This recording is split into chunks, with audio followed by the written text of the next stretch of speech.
Hello guys, good morning, good afternoon, good evening, depending on where you're watching this video from and when you're watching this video. It's a boy, Elzenito. Yeah, welcome back to my YouTube channel. Today we are going to be animating this poster. So let's assume you've created a poster, a very simple poster like this, and you have some elements you would like to animate and you want to do it on Photoshop. You don't want to go through the stress of After Effects. You can do it on Photoshop and just render it as a video. So I'm going to show you how to do that in about less than 10 minutes. Let's see. Yeah, this is too much. All right, so let's get started. So we have let's assume we have our elements ready, right? This is the final edit, right? So I'm going to just delete this. I'm not interested in this. As you can see, these are all the elements.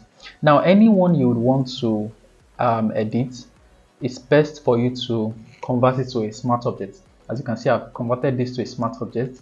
I've converted this to a smart object. The character, do I want to convert that to a smart object? Maybe. So let me group it and color bev and also convert to a smart object, right? So this particular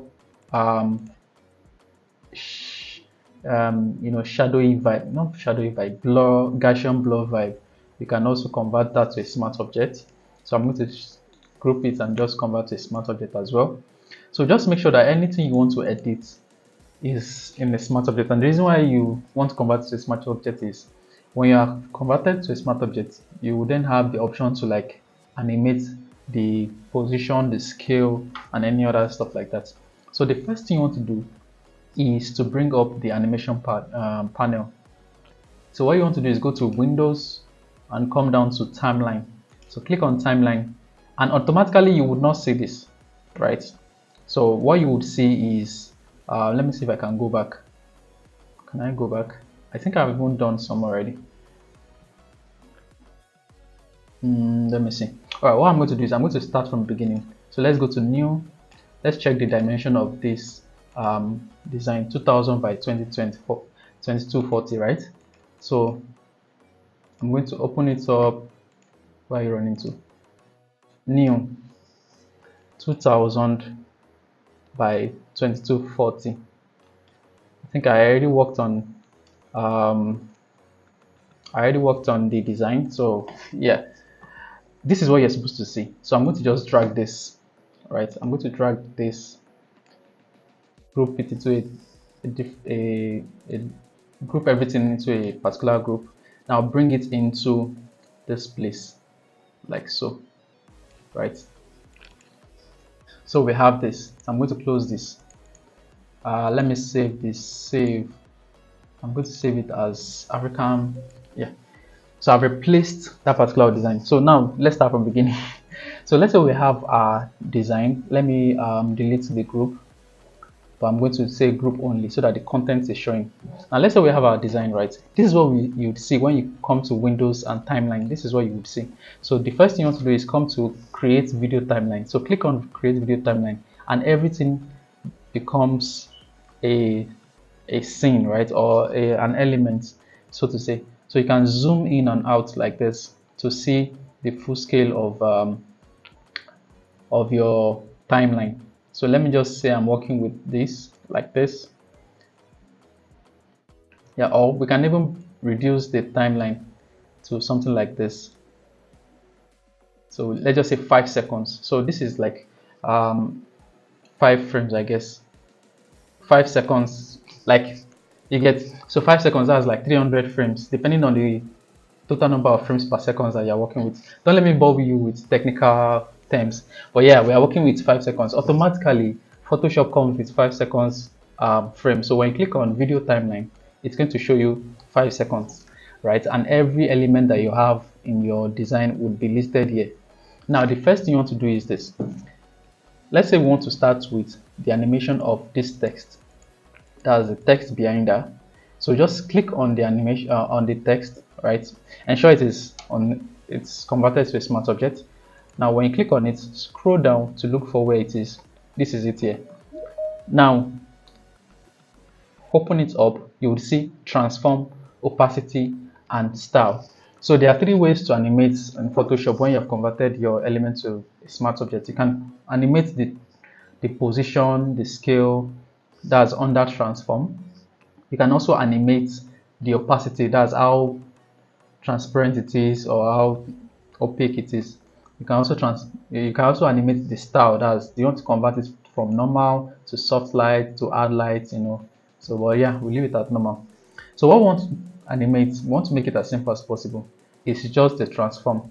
And what do? Just click add a keyframe. So when you add a keyframe, you want to add a keyframe by clicking on this stopwatch icon, and it automatically adds a keyframe.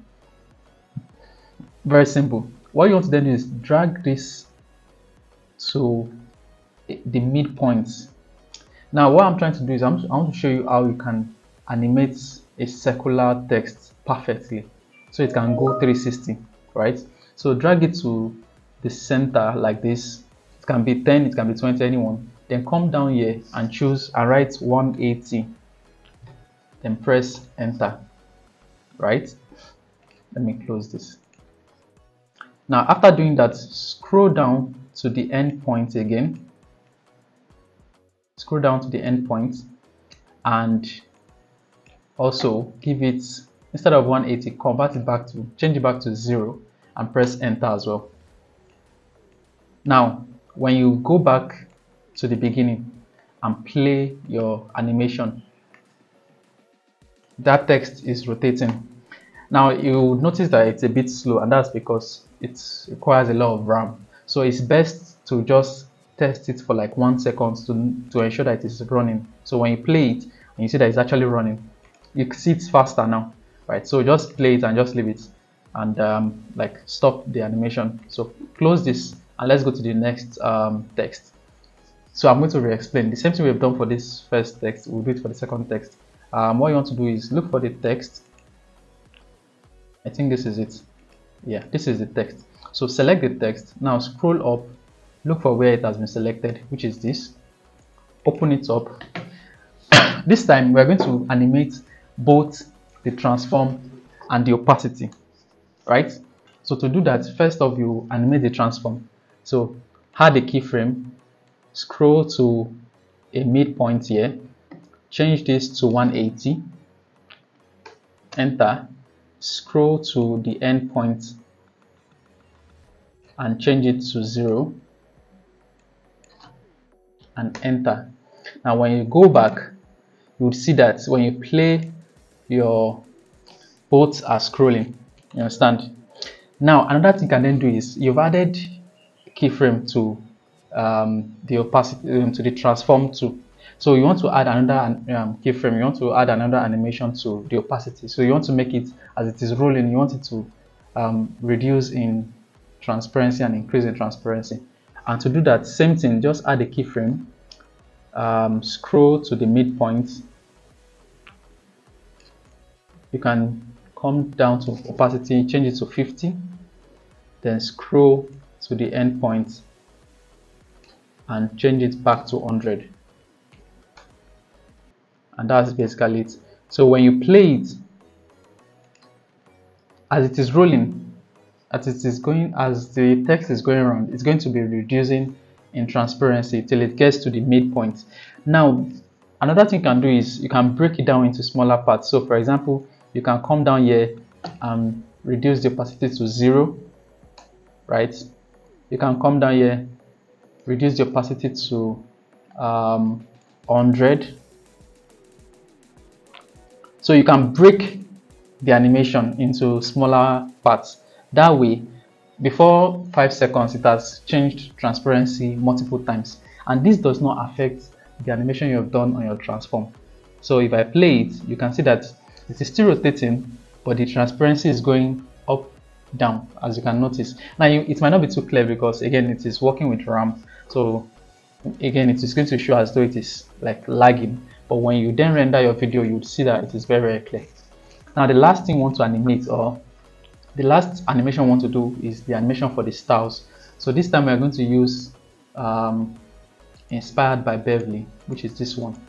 So select inspired by Beverly, scroll up or down to locate where it is, which is this. Open the element up. Now scroll down to style. Now add a keyframe to style. Now this time we are going to make it smaller. For instead of add light, we are going to choose soft light. Move forward a little bit. Instead of soft light, we are going to choose lighting. Scroll up a bit. Instead of lighting, we are going to choose difference. Scroll up a bit. So just keep adding keyframe. Instead of difference, we are going to choose exclusion, or let me say luminosity. Scroll up a bit. Instead of that, we're going to add overlay. Now you don't need to be adding keyframe yourself. It automatically adds keyframe as you are changing the style, right? So instead of that, we're going to add multiply. Scroll up a little bit. Instead of that, we're going to add color dodge. Scroll up a little bit. Instead of that, we're going to add soft light again. So just keep doing that till you're satisfied, right? Till you're satisfied. So yeah, I'm just going to stop here at soft light. Right, now scroll back, and when you play your animation, you would see that it is changing. Just watch inspired by Beverly. It's going to be changing, you can see. So that's basically how to add animation on Photoshop. You can do other animations like, for example, Bev. You can scroll down to Bev and you can add transform. So scroll to the center. Now what you want to do is Control T and just hold down Alt and increase the size of Beverly, right? And press enter or done. Now scroll down to the ending part and also press Ctrl T and instead hold Alt and reduce the size like this. And when you're done, press done, and it has added 2 keyframes. What you've just done is you've animated the character Beverly to zoom in and out, right? Now after doing that, come down to your settings here, make sure your resolution is 100% and make sure you click on loop playback. That way, even when you render your video, it keeps looping, right? It's just like a GIF. So when you're done or when you're satisfied with what you have, if you want to still animate other stuff, so you can even animate this to be, to be shaking like this. But yeah, let's say you're done with what you want to animate. What you need to do is just come to File, Export, and Render Video. So when you click on Render Video, a tab will come up, as you can see. Choose where you want to save it. It's currently going to save at desktop, which is good for me. Make sure you choose high quality. H.264 is good. The resolution is currently, the dimension is currently 2000 by 2240, which is good. The frame is 30 frames per second, which is fine as well. So just make sure you don't tamper with any other thing here other than the name and the folder and high quality. And when you're done, you render and you wait for Photoshop to do its magic. So let's give it a bit of time to render. I'm not going to pause the video. I want to see how long it takes to render. Now it's going to depend on the kind of system you're working with, but it's not as complex as that. I mean, it's very, very simple. So no matter what you're creating, you can animate it on Photoshop. You can even animate, you can bring in a car, separate the car from the tires and animate the tires. When you animate the tires to be going just circular motion, you can animate the car to move forward. You can also animate the tires to move forward such that when you play it, the car is moving forward with the tires and the tires are going around in circular motion, and it makes it look very, very interesting. So if you're able to start this concept and you're able to understand how to animate on Photoshop easily, it becomes very, very easy for you to delve into After Effects. I mean, After Effects is more complex, but you already have the basic idea of keyframing, basic animation, transform and all. I mean, it's done. So let's go to our downloads. This is what we have here, and if I just play it, look at what we just created. Beautiful, beautiful. Let's play it again. You can see Beautiful. So yeah, that's basically it, guys. I hope you've learned one or two, and I know you're going to definitely use it in your tutorials. So yeah, that's it for today. I'll see you next time. Cheers.